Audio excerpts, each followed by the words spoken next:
Well, grab those little mini loaf pans because I'm going to show you how to not do bread, but a lasagna loaf today on Cooking with Chef Bryan, coming up right now.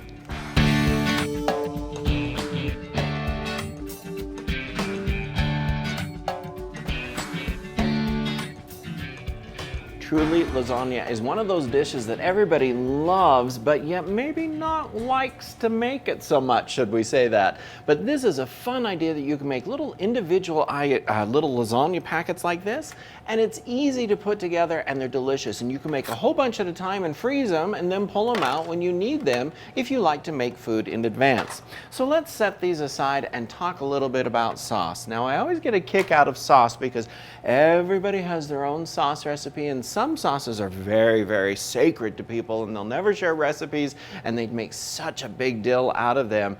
And they're good. However, I'm going to show you how to make an amazing sauce that's sure to please all of your friends, family, and neighbors. So first of all, you can buy a sauce in a jar like this. You can find them on sale very easily in the grocery stores, but it's not a big deal to make your own spaghetti or pasta sauce, marinara sauce, however you want to call it. I've started with some sweet Italian sausage in here, and I've browned it until it's fully cooked. And then to this, I've added a large can of just diced tomatoes. It's been cooking down and concentrating a little bit in there. That's important when you're making lasagna. You want to try and get all the liquid out of the lasagna sauce so you don't have this pool of liquid in your lasagna. But to this, we're going to continue adding some more flavors. I have some wonderful roasted garlic and onion diced tomatoes that I'm going to add into here. And the trick to a perfect lasagna sauce is tomato paste, because tomato paste is actually a concentrate of tomatoes, and it's going to really help to thicken up that sauce and be amazingly delicious. So I'm just going to let this simmer along here while we're creating the rest of the dish here, and already the aromas are amazing. Now, a lot of this tomatoes and the sausage have flavoring already to them, but I do want to spice it up just a little bit by adding in some dried herbs. Dried herbs work great in pasta like this, in the sauces, because you're going to actually let them rehydrate and release those essential oils. So into that's a little bit of dried parsley. Of course, I want to add some coarsely ground black pepper to that, and oh, I love pepper. I don't know why. I didn't used to like pepper when I was a kid, but now that I'm older, I really enjoy it. Also, I'm going to add some Italian seasoning to this. So that's about it. You can salt and pepper it if you'd like to your own taste. And so that's just up to your own dietary needs. Since I already added in the roasted garlic to it, we don't need to add the roasted garlic to it or garlic granules to it. It has onion in it as well, so I'm not going to add any additional onion to this. I've just turned the stove down onto low, and I'm going to let this simmer while we're putting together the rest of our pasta. Now, when I remember growing up, there was one kind of lasagna pasta. That was it. And so when there was one kind of lasagna pasta, it was these long ribbon noodles that you would boil. I'm going to call them old-fashioned noodles. And now, though, there's like these oven-ready lasagna noodles that you can actually build the pasta. You can just put the noodles down. You don't have to cook them, and they cook in the sauce while they're in the oven. Well, today we're going to use what I term the old-fashioned noodles. So I've already boiled them off. They're nice. They're ready to go. And this is how you store noodles that you've already cooked. They're just in water. And so this way they're not going to stick together, and they're going to stay nice and pliable for when we need to actually go and start to make this. So very easy to do. I love pasta. I think it's just so easy and delicious. So now the filling is really up to you. This is what I like to do with the filling here. So the filling is a delicious ricotta cheese. It's got some eggs in it, as well as we're going to add our spices to it. So it's very simple, very easy, and this is what I love about Italian cooking. It's very simple and very easy to do. So I'm just going to whisk those eggs into the ricotta cheese, and what that has done now is really turn this into a custard.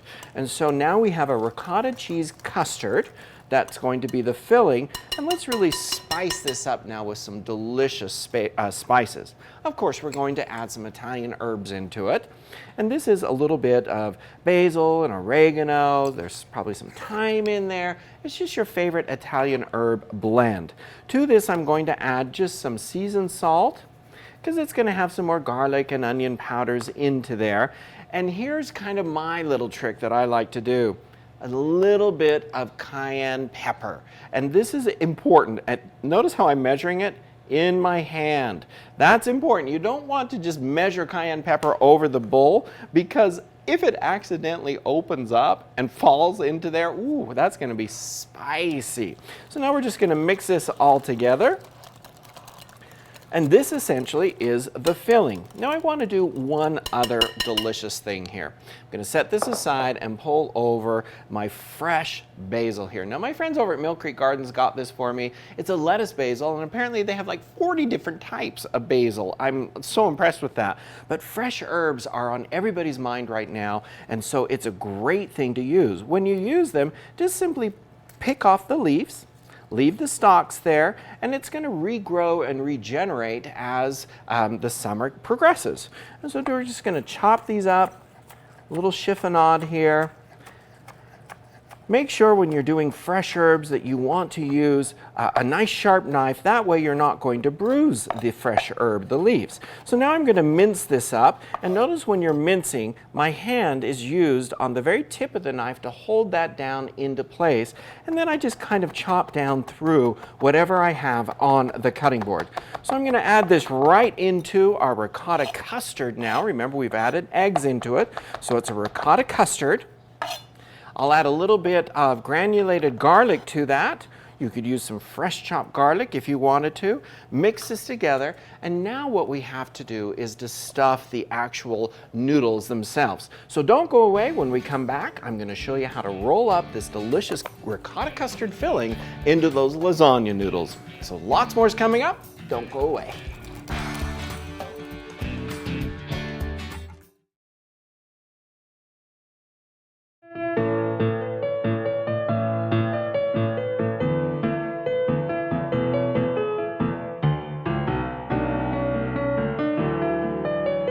Hot and fresh from your oven. Rhodes.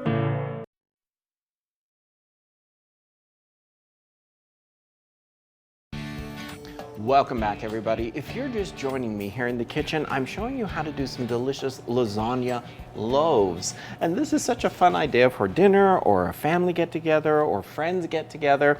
I have to say, we went over to some friends' house the other night and had dinner with them, and this is what they made. And I thought, this is such a fun idea. I'm going to show all of you how to do it. Now, the sauce has been cooking here. It's simmering down. It's nice and thick. Don't be afraid to taste things as they're cooking, as long as everything's cooked. The meat is fully cooked in there. The sauce is reduced down. I want to just make sure the seasoning is good. That is really good. Be careful not to burn your mouth on it, though. It's pretty hot. Okay, so I have the noodles. These are the old-fashioned noodles, lasagna noodles that I was talking about earlier. You can see they have the ridges on the side of them. They're fully cooked. They're nice and pliable. And if you need to store them for any length of period of time, store them in cool water. And that way they're not going to stick together. You won't have any problem with them becoming dried out at all. A lot of times people will actually put oil in and toss them. But when you have a noodle that's this wide, it's kind of difficult. And by the time you get that much oil on there, nothing's going to stick to the noodle itself. So I like to just let them sit in a little bit of cool water. All right, so here's the ricotta custard. We made that earlier by the ricotta cheese, a few eggs in there, and seasonings. Mixed it all together, and it's ready to go. So now I'm going to take my spoon. Ooh, that fresh basil smells so good in there. And I'm just going to spoon a small portion here into the center of our noodle. Now you don't want to put too much in there, because as you roll this up, it's going to actually kind of ooze out a little bit of the sides, if I can use that for a culinary term. And so be careful not to overfill the noodle. So it's ready to roll up. Let's talk about pans. Now you have to decide what kind of pans you want.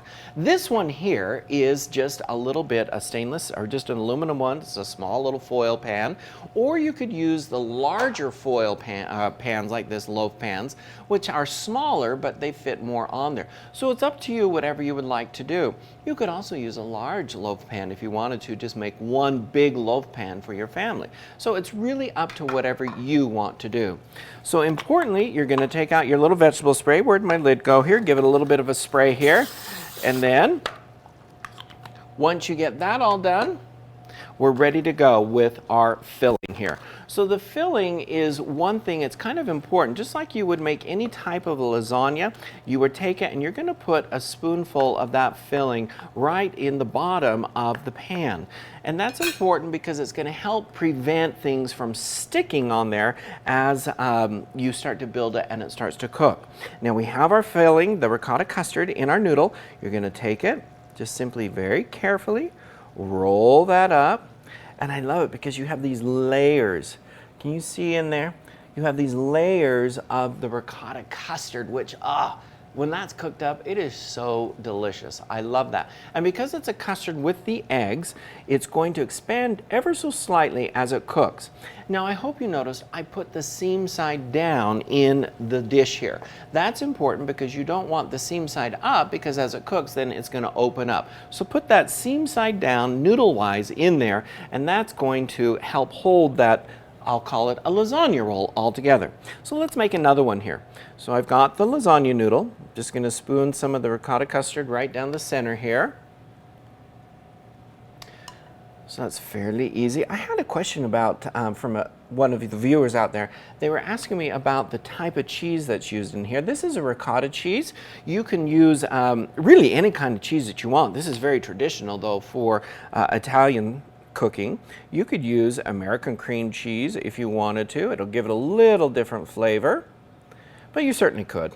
It's not going to hurt it. Or you could use shredded cheddar cheese in there if you wanted to. It's just really up to you, whatever you want. The important thing is that you need a soft cheese to be able to spread the custard filling like that into the noodle. All right, so you can see now I've got 2 noodles in there. That's plenty. This is a nice portion size, so you're not overdoing it. I'm going to take some of our filling here, our sauce that, it smells fantastic. I wish I had smell-o-vision. I could just show you, let you create and smell this delicious. You're going to spoon some of that sauce right over the top. There we go, just like that. And then there's a couple of things I like to do to finish this off. So I like to use a little bit of just some Italian seasoned breadcrumbs on there. And I'm just going to take that and just kind of give a little sprinkle right on top like that. And what this is going to do is, as this cooks and all that moisture is beginning to come out of everything that's cooking in there, those breadcrumbs are going to help absorb that moisture. And that's important. Remember I was saying you don't want soupy lasagna, and that is a great way to help reduce the soupiness of it. So I'm going to sprinkle a little bit of Italian-style blend cheese on there. This is going into the oven. When we come back, what is lasagna without a delicious blue cheese lettuce wedge? I'm going to show you how to put that together when we come back.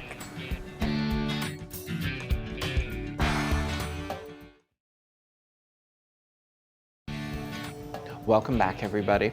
I have the lasagna already done. It's pulled out of the oven here. It's just kind of cooling for a second, and while it is cooling, I'm going to show you how to put together a delicious blue cheese lettuce wedge. They are all the rage right now, and I just think they are so delicious. Now, I have never fallen out of love with iceberg lettuce. I think it's one of the greatest because it's so crunchy and delicious.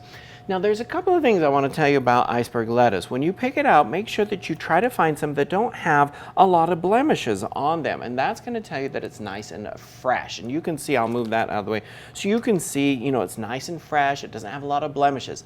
The other important part is this, the stem. The stem is so crucial when you pick out any fresh produce, because it's the stem that'll tell you exactly how long that produce has been sitting on the shelves or since it was picked. Now, what do I mean by that? What I mean is you can tell by how dry or withered or cracked that stem is. It will show you and tell you how fresh the produce is. So you want one that looks very nice and fresh. It looks fairly recently cut. There's not a lot of dryness in it, and it's good to go. And so that's why the stems are so important. Now, a lot of times with iceberg lettuce, people take it and go slam, and they'll just put that stem and they'll push it up into the lettuce and they just pull the stem out. I'm not a big fan of that because it actually, I'm just going to use the word, bruises that lettuce. So I just kind of take my knife, I'm going to cut that down, and to remove that stem, all I'm going to do is just cut a V, and boom, it's out of there. And so I don't have any type of bruising to go on the lettuce there, and it's very easy to remove that. And so that's just kind of my own personal little philosophy when it comes to iceberg lettuce. So I'm going to set this one here, just back here, out of the way. And let's continue on with this particular wedge. So I'm going to cut this now into fourths or halves on this one, so there's 4/4. If you wanted smaller wedges, you could certainly cut those again. I think a nice big wedge of iceberg lettuce is going to be fantastic with our blue cheese dressing. So now the wedge is on the plate. We've started here with just a little bit of mayonnaise in there. I am a mayonnaise fan. I love mayonnaise. I remember my grandmother when I was growing up, she'd always make her sandwiches with real mayonnaise. Oh my goodness, I thought that was the coolest thing in the world because we didn't have real mayonnaise growing up in my house because my parents liked the salad dressing type of mixture here. And so I always thought, oh, we are so living high on the hog with real mayonnaise at Grandma's house. So it's kind of a fun story from childhood there. So with the mayonnaise, I have some blue cheese here. This is actually gorgonzola, and I mean, the more pungent, the better for me. And so I'm going to add that right into there. And this is something that I think has come with my older age. And my mom always used to say, you know, the older you get, the more mellow your taste buds become. And so I think that's why you begin to like more pungent foods, because you can taste them. They're not so overbearing. Whether that's true or not, I don't know, but I have sure grown to absolutely love blue cheese dressings. The stronger, the better. So now I'm just going to fold that blue cheese into the mayonnaise, being careful not to mix it too much because I don't want to break up the blue cheese pieces in there. So earlier on top of the lasagna, we added a little Italian style blend of cheese here. I'm going to add some of this into our dressing as well. I'll fold that into it. And then let's start to build with the spices. So this is going to be a great one for some coarsely ground black pepper. I'm going to add that right into there. And now here is the question. I grabbed my parsley container here. Would it be a good idea to add dry or fresh herbs into a dressing like this? Well, you have to ask yourself, how long is the dressing going to be sitting, and is it going to allow time enough for those dried herbs to rehydrate? That's the question you have to ask yourself. Since I'm going to serve this right now, dried herbs would not be a good option because they would still be dried when I serve them essentially. So I am going to add a little bit of granulated garlic to it. Just enough to give that little flavor, some onion powder to it. And the reason I prefer using the powders or the granulated garlic in here is because it's going to distribute more evenly throughout the dressing, and it's going to give me that instant flavor. It's not going to need to sit there and let those onions and those garlics just kind of, you know, radiate their flavors through there. So if I need something that I'm serving right away, that would be good. I am adding a little bit of dried Italian seasoning to that, and hopefully it'll give it just enough time and kick to let those Italian flavors come through. Now I am going to just fold this together, just like that. If you want a little thinner dressing than this, you can add some milk into it, you can add some cream. I have known people to add a little bit of rice vinegar into it to really brighten those, some fresh lemon juice, whatever you want to. But I do like a nice thick dressing here. And the reason for that is then I can spread it wherever I want it to go on my lettuce wedge. So I'll add a dollop onto there. And this smells, I wish you could just smell this. If you love blue cheese, you're going to go crazy over this because it's just so amazing. I'm going to add a little dollop there of our blue cheese dressing. And when we come back, we're going to finish up these delicious lasagna loaves with a blue cheese dressing lettuce wedge. It's perfect for any time. Welcome back, everybody. We are just finishing up these delicious lasagna loaves. I can't wait for you to try these at home. They're easy, they're fun, and they're going to impress all your friends and family. Now, earlier we put together our dressing, and one of my biggest pet peeves with blue cheese dressing is there's not enough of blue cheese generally in them for me. So this has a lot in it, and as it's been sitting here, it's thickened up, and I have thinned this out just a little bit with some milk. And so it's very nice and creamy, ready to go. Just be careful as you're mixing it that you you don't break up those blue cheese crumbles, and you can see there's still nice big pieces of blue cheese on there. And so I just love blue cheese. All right, so I'm going to set that back here, and I have the lasagna here now, and it's been sitting so it's cool enough that I can pick it up, and that's important. So you can see now there's a couple of options here that you have. You can serve this right in the tin like this. However, if you have the big pans, you know, these little loaf pans like I have here, it's going to be difficult to put one of these pans right here on a plate, and so you'd have to spoon it out of here. And so that's something that you have to decide.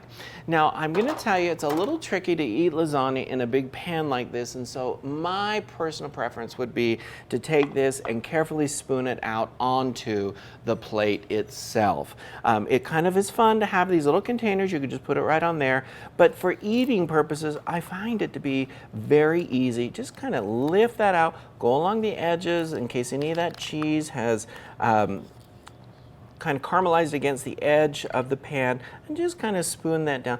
If you have any sauce on there, just kind of spoon it over and let it just kind of fall down off of there, and you can just see how delicious that is. I think that lasagna like this, and you can see hopefully in there. Remember I was talking earlier about inside, that custard inside those rolls of that, the noodles. You can just see in there, it's just nice and cooked, it's creamy, it's thickened up, it's just perfect lasagna. Now, here's a fun thing you can do with fresh herbs as well. You can actually take your fresh herbs and you can use these as garnish onto it. And the rule of thumb when it comes to garnishing with fresh herbs is you want to garnish with something that's in the dish already, but you don't want to overpower it. I go to restaurants and I see this big stick of rosemary that's sticking up out of my plate. And first of all, I think, oh my word, that's really expensive to do that. But if you just use a little bit of the fresh herbs that you had, that would be very easy to garnish. So rule of thumb, always garnish with herbs that are already in the dish, and don't overdo it with them. A little goes a long way. Now, of course, this recipe is right on the Cooking with Chef Bryan website. Head on over to cookingwithchefbryan.com. Get this recipe as well as thousands of free recipes for all of you. It's always a pleasure. You don't have to join anything in there. You just go get them, use them. They're there for your benefit. And of course, I'm on all the social media platforms. I always love hearing from you on Pinterest, on LinkedIn, on Facebook, on Twitter. It's always fun to hear from all of you. And so this delicious wedge of iceberg lettuce and some great loaf lasagna. What a great idea for a dinner plan here. I'm going to dig in and just kind of give this a little taste here for myself, because lasagna is one of my favorite dishes and I can't wait to eat this. I hope you all enjoyed this. Head on over and grab the recipe, and I'll see you all next time.